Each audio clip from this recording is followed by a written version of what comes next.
أما بعد فقد قال رسول الله صلى الله عليه وسلم ما بين بيتي ومنبري روضة من رياض الجنة ومنبري على حوضي.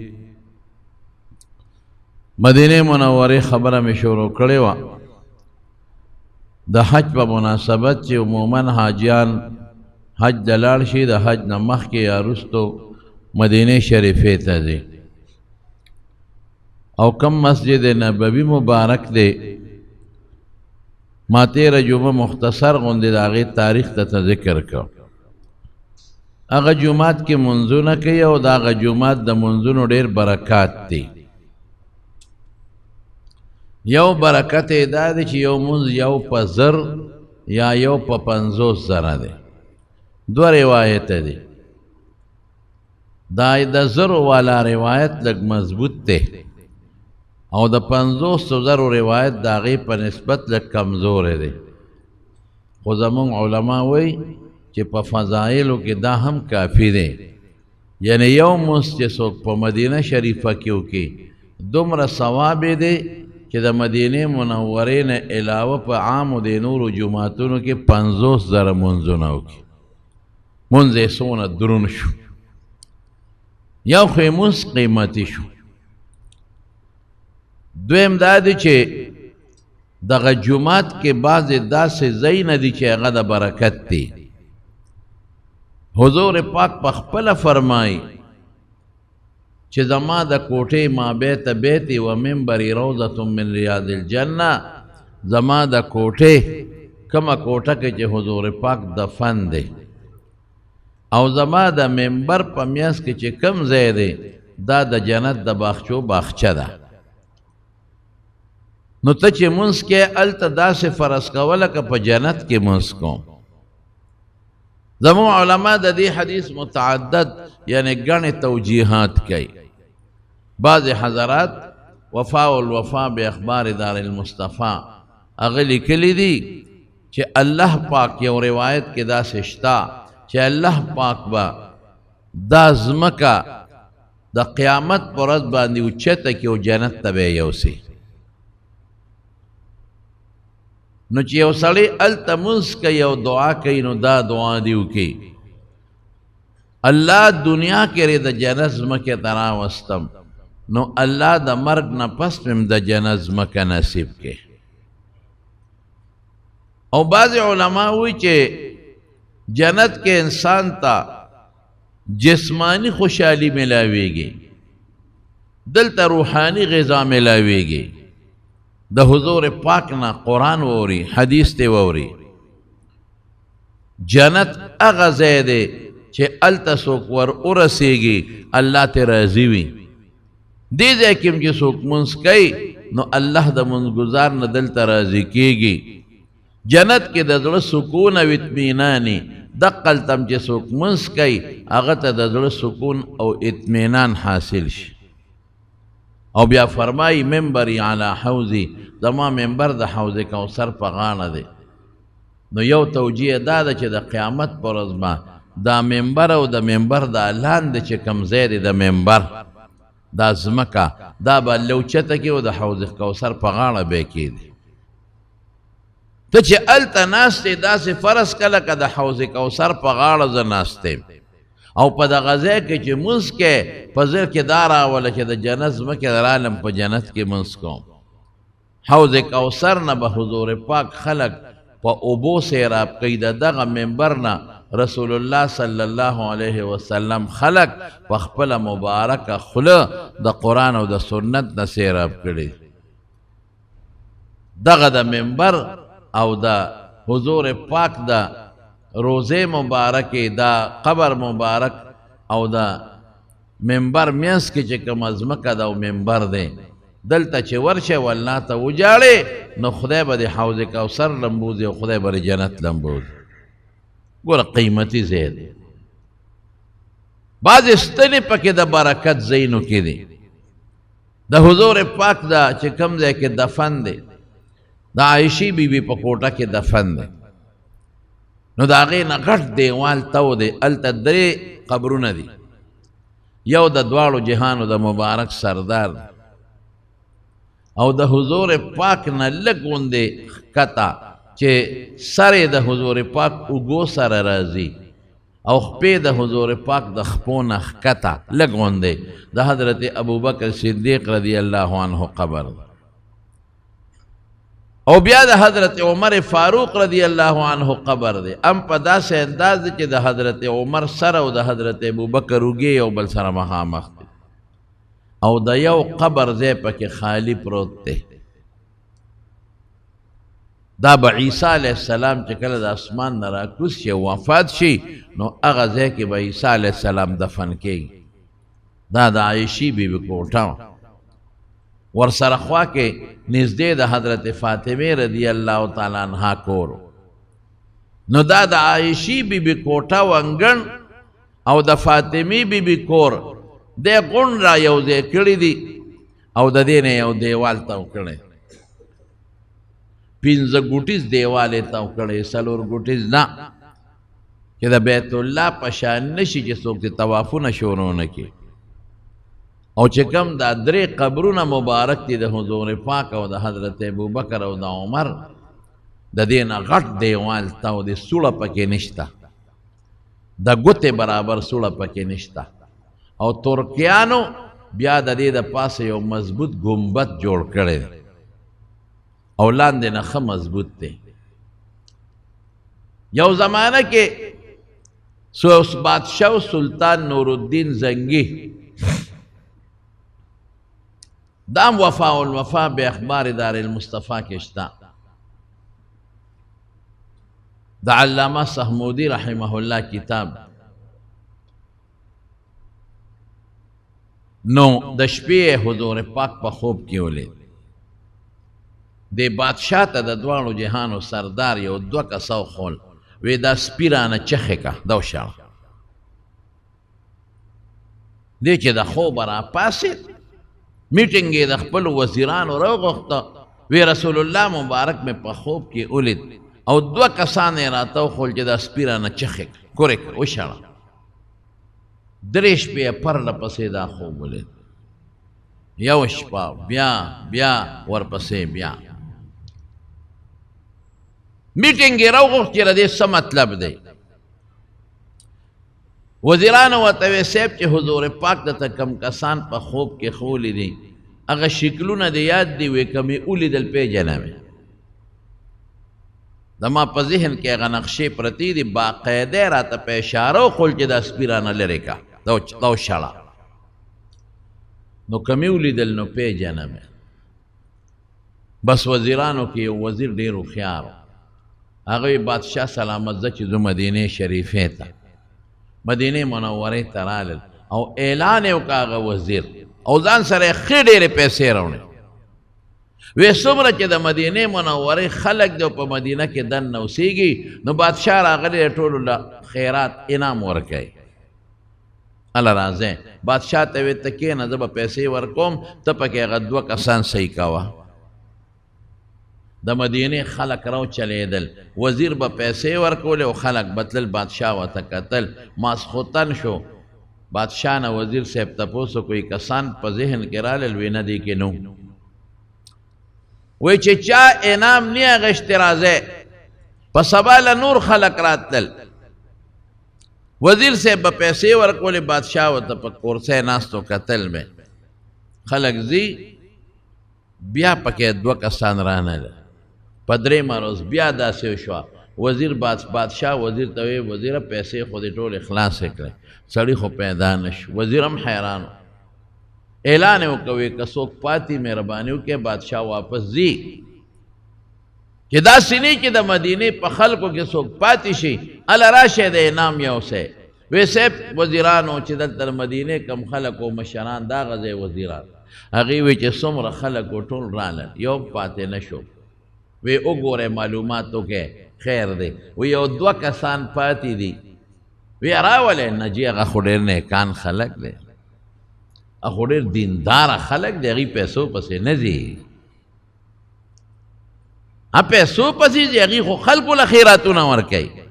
وی دا سوک دی وی دا مدینه شریفه کې پراته دی جمعات کې اعتکاف ته پراته دی او د مدینه خلق ته دعاګانې غواړي او د مدینه خلق راځي او په لاس بیعتونه کوي ډېر بزرګان دي او نیکان دي چا سره خبرې نه کوي او د شپې بقی ته ځي د بقی مقبرې ته ځي او هلته ناست دي د صحابو د قبرونو سره او هلته عبادتونه کوي چېرته چاله ځي هغه پیسو له ځي بادشاہ ورته وی ښه دومره نیکان دي وی مونږ به لاړ شو مونږ به ملاقات وکړو مونږ به وګورو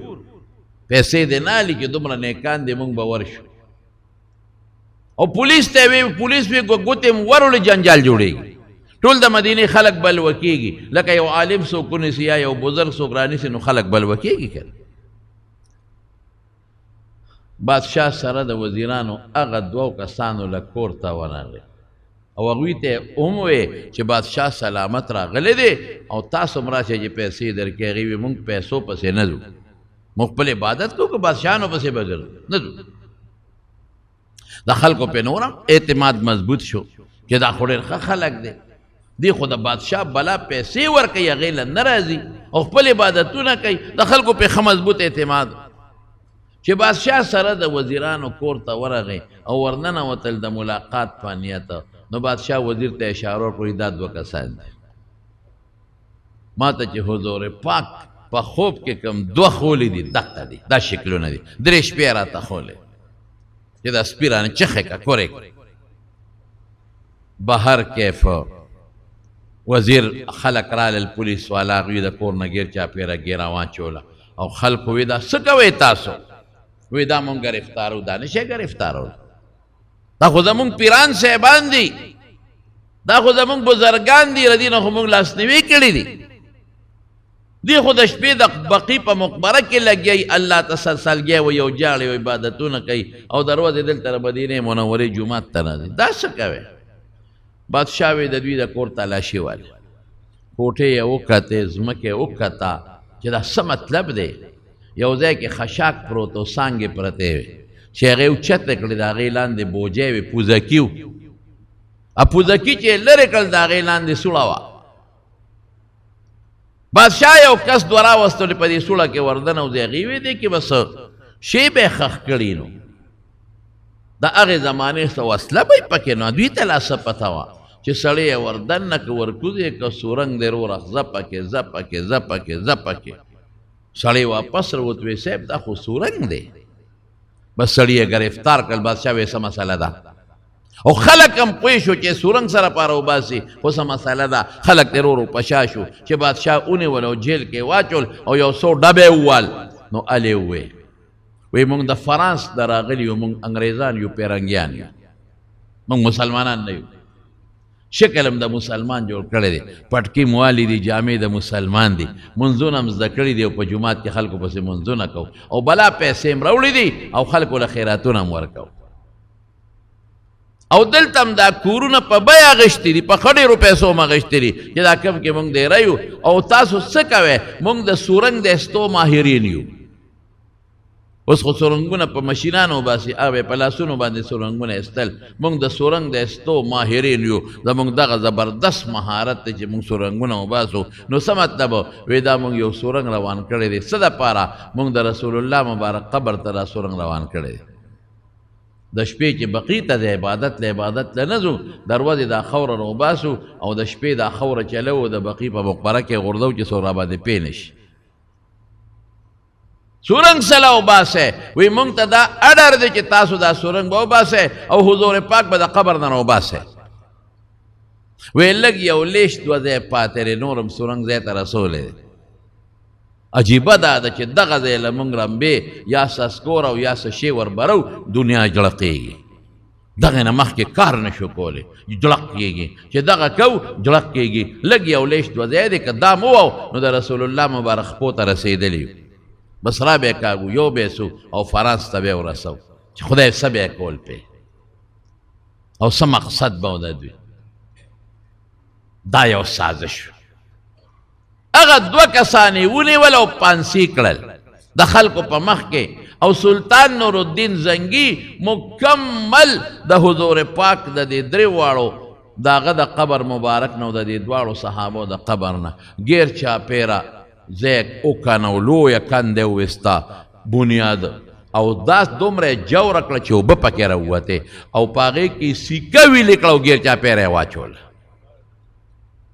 چې څوک سبا دا کوشش ونه کړي او څوک را دننه نه شي او بیا څوک دا روانې ونه کړي سیکه یې واچوله نو دا ټوله مکمل د سیکې غټ دیوال دی چې هغې کې نه څوک سوړه کولی شي او نه پکې څوک کندې استی شي الله د دواړو جهانو د مبارک سردار دا مضبوط حفاظت وکړو الحمدلله دا د فرانس د هغه وخت نه سازش اوس هم زمارونو په فرانس کې د پیغمبر خلاف سازشونه کېږي کله د فرانس حکومت د حضور پاک په شکل څوک جوړ کړي او د هغه بېعزتي کوي او بېادبي کوي تاسو ځای په دی وینئ فرانس دا د هغې زمانې نه د دوی په زړه کې د مسلمان سره یو بغض پروت دی او د مسلمان د پیغمبر سره بغض پروت دی کله د قرآن شریف بېعزتي کوي فرانس والا او کله د دواړو جهانو د مبارک سردار بېعزتي کوي او په کال کې یو ځل دا فلمونه د پیغمبر د شکل خامخا جوړوي مسلمان په جذبه کې راشي او چغې جوړې کړي لیکن دلته یو افسوس موږ وکړو موږ وایو څومره مسلمانان ملکونه دي د عرب نه زیات مسلمانان دي او څومره ملکونه دي د مسلمانانو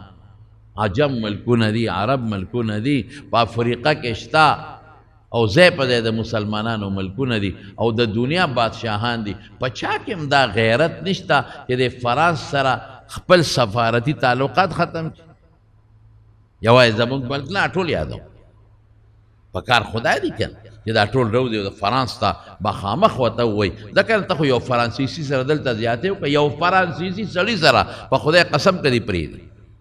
تا ولې دا زیاتې وکړه نو ته د فرانس یو عام سړي سره زیاتې نشې کولی او ستا پیغمبر سره زیاتې کوي او موږ خاموش موږ خو څه نشو کولی موږ خو به دا جلسې جلوسونه وباسو شریعت تعالی اجازت نه درکوي چې یو کافر دلته اوسېږي ته ورسره ظلم وکړه دا مې یو مثال درکړ